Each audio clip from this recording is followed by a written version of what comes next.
Hello, achievers. Welcome to Mr. UPSC. Uh, there is this one thing which I have observed very strongly and firmly कि UPSC aspirants, I'm sorry, UPSC, हाँ, UPSC aspirants which are achievers for me, they are facing this problem called strategy. UPSC की strategy means कि content related things, answer writing practice and notes making very importantly. इसके बारे में यार बात करते हैं, ठीक है. ये क्या चीज़ें हैं इसके बारे में बात करते हैं. What are the solutions to it. ये कुछ ऐसी प्रॉब्लम्स हैं जो सभी को आती हैं और स्टार्टिंग फेज़ में आती हैं and it takes time to realise के how you can solve such things. तो let's just talk about UPSC mains. मैं यार पेन चेंज ही कर लेता हूँ, ठीक है, rather than doing things here and there, ठीक है. Okay, so there is this one thing which I want all of you to know, whether you have cleared prelims or not.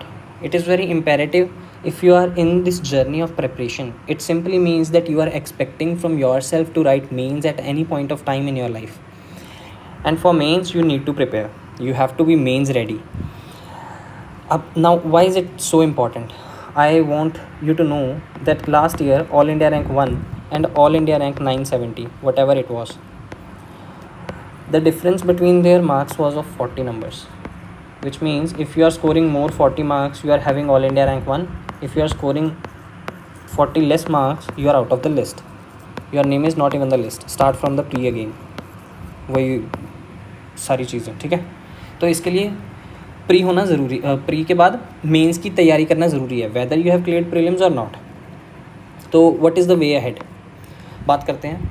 I have read this quote which really, ये pen अच्छा है, which really hit me hard at a spot. We have guided missiles but unguided men. And I have been into this preparation journey for quite a long time, and I have realized that people are genuinely unguided. They are even misguided, and more importantly they don't even know about it. वो सोच रहे हैं कि हम सही कर रहे हैं, मेहनत कर रहे हैं. देखो, हार्ड वर्क इज़ ज़रूरी but it needs to be in the right direction. वरना हार्ड वर्क गधे भी करते हैं, ठीक है. उनको फल नहीं मिलता. हार्ड वर्क का फल तभी मिलेगा when it is in the right direction. Hard work तो ज़रूरी है ही, इसके बिना नहीं चलेगा, but it should be in the right direction. So for the right direction I am here, ठीक है. तो this is the truth of UPSC fraternity, that people are unguided, and this is why I am here to teach you how to think. आपका दिमाग खोलने के लिए बैठा हूँ, to teach you how to brainstorm. सोचना कैसे है मैं वो आपको बताऊंगा. तो इसके कारण आपकी ओवरऑल पर्सनैलिटी इंप्रूव होगी, and it should not be limited और narrow down to the UPSC only. Doesn't matter in which field you will go further. ये आपको, this thing will always help you, ठीक है. I will here to teach you how to think, not what to think. So it is going to be very important to you. So without wasting any time, let's move forward. What needs to be the approach towards mains? What are the prerequisites for mains? देखो, you need to be thorough with the syllabus. और ये कोई कहता नहीं है, but I think you need to memorize it as well. Because whenever you are reading any newspaper or even watching YouTube podcast or anything for your entertainment, when you think that this quote or something is very very attractive and I can mention it in my answer or essay, then I think you should be writing it. And for that you need to be thorough with the syllabus, that this topic of food processing industry has been there in the syllabus explicitly mentioned. Then second thing, you need to be very very familiar with the PYQs. 2023 से लेके 2013 से लेके 2023 तक के तो सारे PYQs रटे होने चाहिए, ठीक है. PYQs में ऐसी बहुत सारी चीज़ें हैं which are going to help you as a content. For example GS4 में वो कोट्स वाला सेशन होता है कि कोई इम्पॉर्टेंट पर्सनैलिटी है, उसने ये कोट कहा, तो those quotes are nothing but content for you for your next mains. उसमें करो मेंशन स्वामी विवेकानंद जी के कोट जो पिछले PYQs में पूछे जा चुके हैं. Try to mention things related to Gandhi ji, Napoleon Bonaparte. Can you imagine when you write such things and write such quotes which are already there in the PYQs, and when you try to write it down in your actual mains answer, how much impact it is going to have you and have it on the examiner. तो ये important है, ठीक है. And ये भी ज़्यादा लोग कहते नहीं हैं, लेकिन मैं कह देता हूँ कि start from the unconventional subjects first, क्योंकि you have just given the prelims, तो you must be very familiar with the subjects like history, polity and similar other subjects like geography, economics. So start with unconventional subjects like from GS3, like disaster management, internal security, environment, which we already do this in the prelims, but for mains it is more of an analytical perspective. Okay, then I believe your approach should be in the following manner: starting from GS3, then to GS4, then to GS2, then to GS1.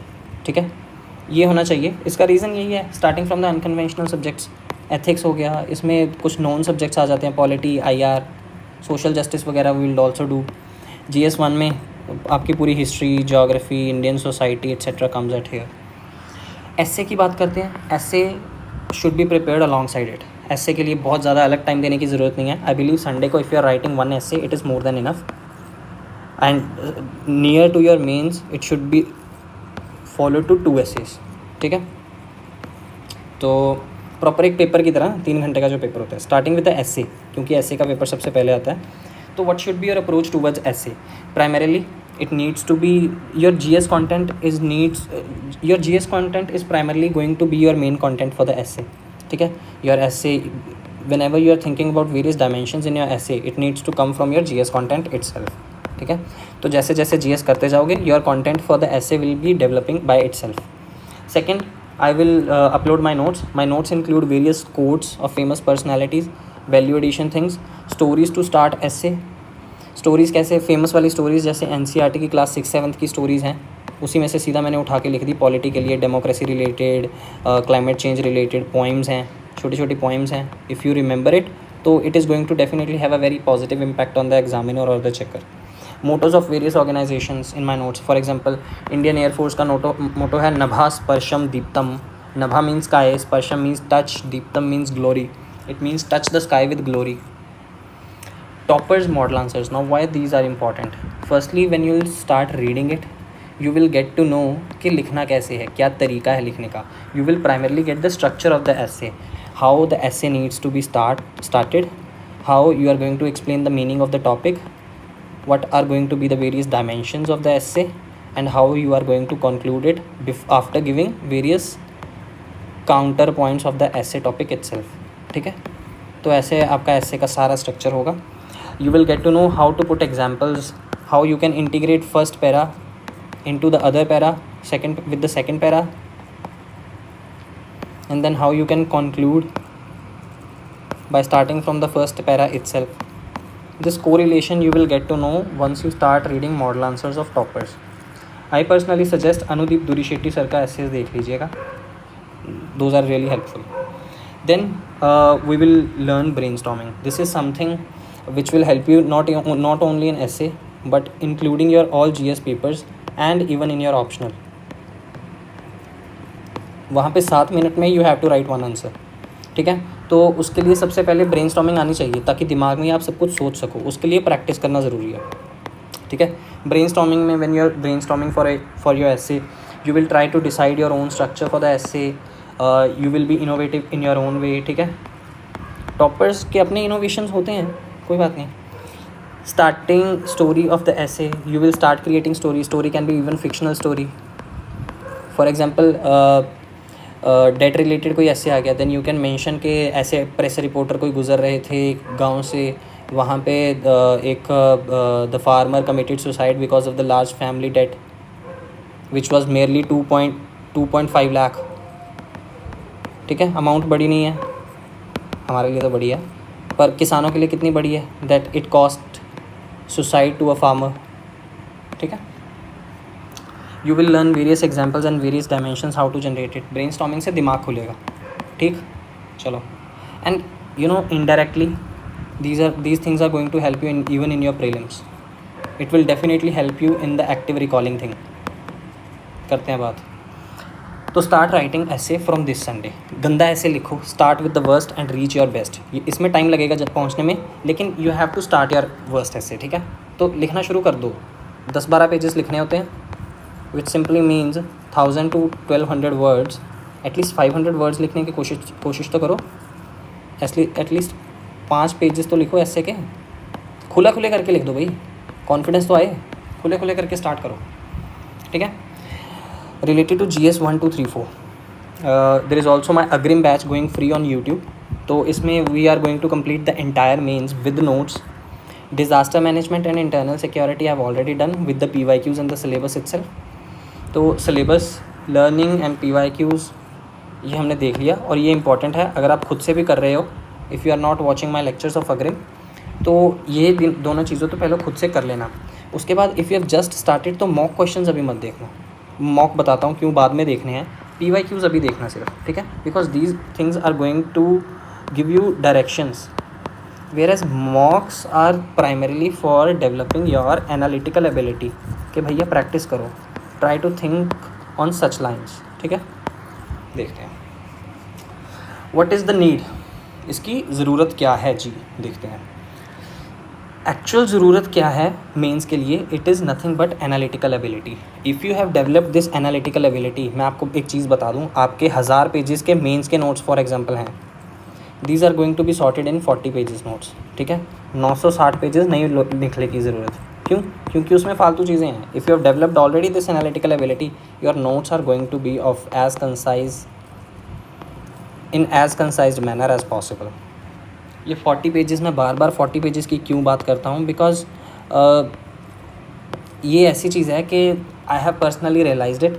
मैं ये अभी बताना नहीं चाहता, after mains I will tell you कि यार हुआ है इन 40 पेजेस के नोट से हुआ है क्लियर यार। ये सिर्फ इन पेजेस के कारण ही नहीं हुआ, but due to this analytical ability also. ये 40 पेजेस में सिर्फ फैक्ट्स और वैल्यू एडिशंस थे। देखते हैं, करते हैं बात आगे। What should be your approach if you are preparing it by yourself? What should be your approach for the mains? There are 2 approaches. First is moderate, second is easy. Firstly, remember this thing, mains is not difficult. In the entire process of UPSC prelims, mains and interview, I believe prelims is the most difficult thing because it includes your luck very substantially. Despite your proper hard work, if that was not your day, you are not going to clear the prelims, and it is a fact, ठीक है। तो prelims में होता है, uncertainty आती है। Even all India rankers 1 भी 2 3 बार fail हुए हैं, तो नहीं है बड़ी बात, ठीक है। प्रीलिम्स जब होगा तो मेंस नहीं रुकना चाहिए, because mains is a game of your knowledge, its application, your skill enhancement, your skill depiction and so on and what not, ठीक है। मॉडरेट, ईजी, बोथ वर्क्स, दोनों काम करते हैं। मॉडरेट तरीका क्या है, इजी तरीका क्या है, समझते हैं पहले। इजी की तरफ मत देखो अभी, ठीक है। मुझे पता है इधर देख रहे हो, नहीं देखना अभी, पहले इधर देखो। सबसे पहले तो static needs to be done. Pre के लिए जितना किया है वो कंप्लीट होना चाहिए आपका, to follow this moderate thing. Analytical part, ये क्या है एनालिटिकल पार्ट, मैं समझाता हूँ। मैं बार एनालिटिक्स कर रहा हूँ, एनालिसिस कर रहा हूँ। देखो एक चीज़ है FPI, ठीक है। इसकी मैं एग्जांपल देता हूँ। ये मैं इसकी एग्जांपल क्यों दे रहा हूँ, क्योंकि it has been mentioned in syllabus itself. FPI में फंक्शंस देखेंगे, उसके पहले लिमिटेशंस देखेंगे, नीड देखेंगे। नीड क्यों है फूड प्रोसेसिंग इंडस्ट्रीज़ की, इसके पॉजिटिव्स क्या हैं, इसके नेगेटिव्स क्या हैं। सिलेबस में तो चलो अपवर्ड और डाउनवर्ड इश्यूज़ भी दिए हैं, लेकिन उसकी बात नहीं करते, क्योंकि we are not only specifying here FPI but citizen charter, e-governance, सभी चीज़ों की बात कर रहे हैं, ठीक है।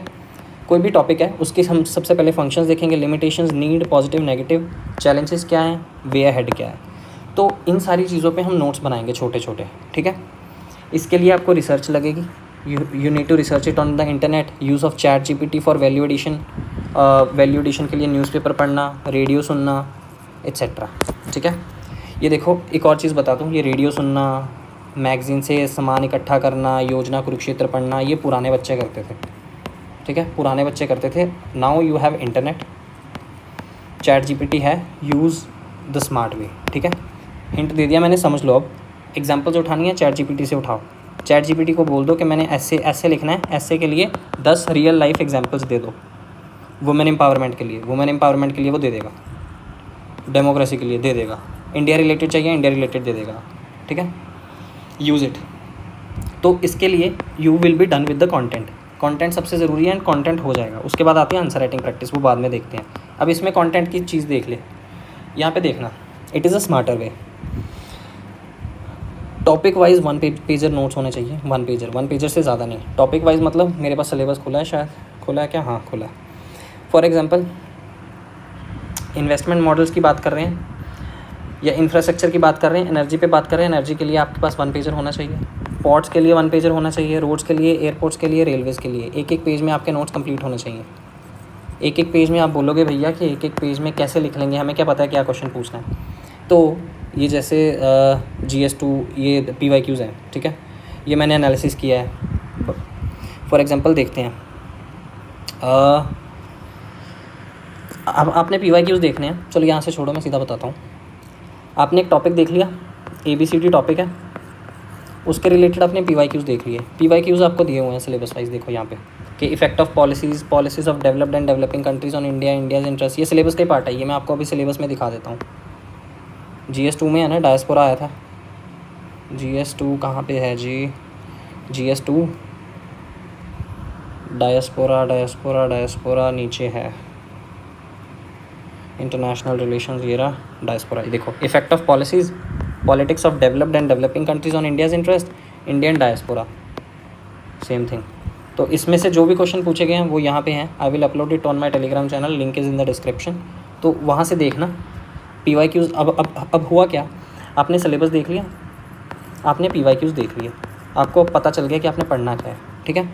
नाउ कंटेंट देखो, स्टैटिक वाइज इकट्ठा करना, मैं बताता हूँ। स्टैटिक के लिए जो आपने पढ़ा है वो सब वही रहेगा, ठीक है। अगर आपने MSP पढ़ा है जो प्री के लिए, वो सब वही रहेगा, ठीक है। वैल्यू एडिशन कैसे करनी है, diagrams, tables, stats, charts, schematics. अब मॉडल आंसर्स उठा लो, 3-4 इंस्टीट्यूशंस के, विजन के उठा लो, फोरम के उठा लो, शंकर IAS के उठा लो, वाजीराम के उठा लो, जिसके भी उठाने हैं। मॉडल आंसर्स उठा लो, उनमें से value additions, diagrams, tables, stats, charts, schematics, ये सब निकाल लो। निकाल के अपने उस पेज पे लिख लो, ठीक है। ये होगी वैल्यू एडिशन तुम्हारी।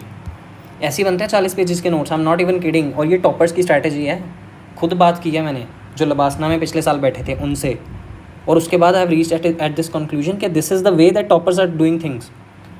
टॉपर्स की कॉपीज़ देखो अब, और जो ये टॉपर्स हैं ये भी टॉपर्स की कॉपीज़ देख के ही आगे बढ़े हैं, ठीक है। तो no shame in it, toppers की कॉपीज़ देखो, उनके जो टेस्ट अवेलेबल हैं इंटरनेट पे वो देखो, उनमें से एग्जांपल्स, उनमें से उनका स्ट्रक्चर, उनमें से वैल्यू एडिशन निकालो। This is the smarter way. You don't need to do research on the internet, do not need to do ask from ChatGPT things. ये तो बाद में भी कर लेंगे, क्योंकि ChatGPT ये वो एग्जांपल, ये इसकी ज़रूरत तो पड़ेगी, but you don't have to research explicitly it on the internet. क्यों? क्योंकि value content already topic wise मिल रहा है ना मॉडल आंसर से, तो यहाँ से ये सब करेंगे। नाउ इसका बड़ा झंझट है जी कि फंक्शन लिखने, सभी की लिमिटेशंस लिखनी है, सभी की नीड्स और पॉजिटिव नेगेटिव चैलेंजेस, ये वो, इसमें तो पूरी ज़िंदगी निकल जाएगी। नहीं भैया, इसमें मत लिखना तुम। क्यों नहीं लिखना? क्योंकि we will develop it through answer writing. No need to write down dimensions, challenges, needs, ये वो लिखने की ज़रूरत नहीं है। क्यों? क्योंकि इसका सोल्यूशन क्या है? We will develop this analytical power. How? We will be doing answer writing practice, we will do brainstorming, जिसके कारण ये एनालिटिकल पावर डेवलप हो जाएगी and you will realise it. ये मैंने खुद की है, मैंने खुद की पावर खुद ही डेवलप की है गलतियाँ कर करके, और आपके लिए तो मैं हूँ। करेंगे, लाइव करेंगे, बैठ के सभी बातें करेंगे। तो आपके नोट्स में सिर्फ there needs to be only facts, only case studies, only value addition, ठीक है। मैं नहीं कह रहा कि चैलेंजेस का हेडिंग डालो और चैलेंजेस में सारी चीज़ें लिख दो। इंपॉर्टेंट स्कीम्स हैं तो वो लिख दो। अब मैं बताता हूँ, आपको देता हूँ एक जिस्ट कैसे करना है। लॉजिस्टिक्स की एग्जांपल लेते हैं, ठीक है। यहाँ पे मैंने कोई चैलेंज नहीं लिखा, नो नीड, ये इसके करते हैं इसके बारे में बात। कैसे नोट्स कैसे बनेंगे आपके, देख लेना। अब लॉजिस्टिक्स के लिए सारी चीज़ें यहाँ पे मैंने कंप्लीट कर दी, देखते हैं कैसे। लीड्स है जी, लीड्स एक इंडेक्स है जो नीति आयोग और मिनिस्ट्री ऑफ कॉमर्स निकालता है। ये मैंने सिर्फ एग्जांपल दी है, ठीक है। मतलब मैंने पूरा इसके बारे में पूरा लिखा नहीं कि इंडिया का रैंक, कौन सी स्टेट का ये वो रैंक, इसकी क्या फाइंडिंग्स थी, ये वो नहीं लिखी मैंने। वो जब आप पढ़ोगे तो लिखोगे। फॉर एग्जांपल लीड्स है, लीड्स को मेंशन करना है, नीति आयोग और मिनिस्ट्री ऑफ कॉमर्स ने निकाला। लॉजिस्टिक्स परफॉर्मेंस इंडेक्स है by World Bank, rank of India is 38 among 139 countries, ठीक है। और क्या चीज़ है? डेटा रिलेटेड टू लॉजिस्टिक्स कि 22 मिलियन को एम्प्लॉयमेंट देता है and what is its potential to reach at 28 million by 2030, ठीक है। 6 मिलियन को और दे सकता है विद इन नेक्स्ट 5 ईयर्स। ये फैक्ट्स ही हैं, these are nothing but value additions. और यू बिलीव मी और नॉट, ये मैंने तो चलो रिसर्च करी, मैंने मेहनत करी, लेकिन मेहनत आप और स्मार्टर वे से सीधा मॉडल आंसर से निकाल सकते हो। और एक कोट, ये कोट देखो कितना अच्छा है, ये मैंने नितिन गडकरी जी के ऑफिस में उनके फ़ोटो के पीछे लगा हुआ देखा था।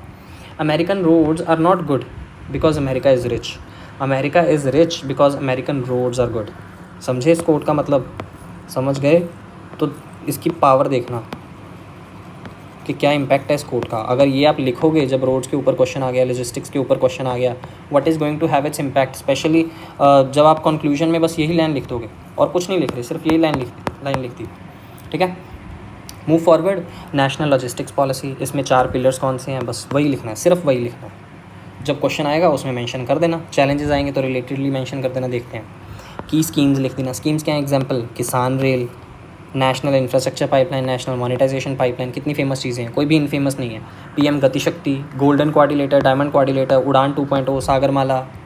कीवर्ड्स डालने सीख लेना। कीवर्ड्स कौन से हैं? Multi model logistics park. Aim क्या है? 35 सच MMP बनाने हैं। और लॉजिस्टिक्स कॉस्ट इंडिया में 14% है, and what is our aim to decrease it to 8%। America में कितनी है? 9% है। जर्मनी में कितनी है? इट इज़ 6%, ठीक है।